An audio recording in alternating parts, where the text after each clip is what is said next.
Rajendra Gogri. He is the CMD of the company now joining in. Good morning. Thank you so much for taking time out and being with us today on ET Now. A very strong quarter for you this time around, and it's been across all of your segments. So what has been your volume growth, particularly in the specialty chemicals? And did the Toluene ramp up enhance your product mix? Yeah, the volume growth for chemical this quarter was about 10%.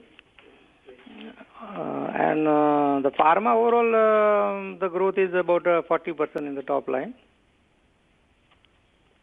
Okay. Can you give us a sense as to what it's been, your individual volume growth? Yeah, pharma was about 40% and chemical about 12% volume growth. And simultaneously, we are also seeing a margin expansion, which has resulted into substantial increase in EBITDA. Okay. Now, the pharma segment accounts for about 14% of your consolidated revenues, and that, as you said, has started revving up. But based on the capacity scale up, your new product filings, how are you seeing the accounting in a couple of years, as well as what is the outlook on your segmental margins?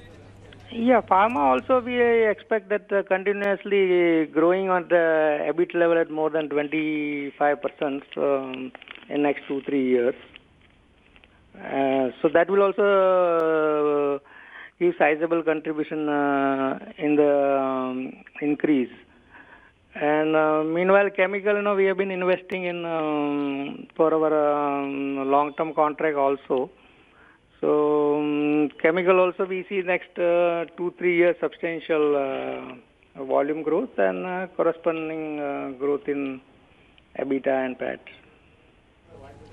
And when can we expect the planned corporate action for the home and the personal care business? There's been talks of a segment demerger. That's been around for a while. Can you throw more light on this and give us a little more clarity?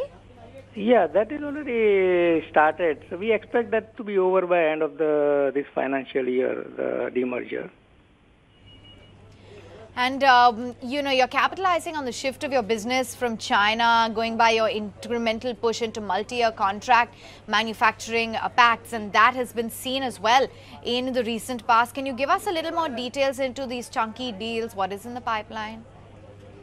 Yeah, we had two major deals last year. So one was for the 10-year, which is expected to give about 4,000 crore turnover, which is a high value added product, which should give around 40% EBITDA. So that is expected to be commissioned in the second half of FY20. And the second one was a 20-year contract, and that is expected to be commissioned in either the last quarter of FY20 or the first quarter of FY21. So that will be a very big long-term booster for profitability, and also it will give a very steady profit being on a contractual basis. I wish you all the very best. Thank you so much, Mr. Gogri, for joining in and throwing light on the individual business, your demerger plans, volume growth, as well as outlook going forward.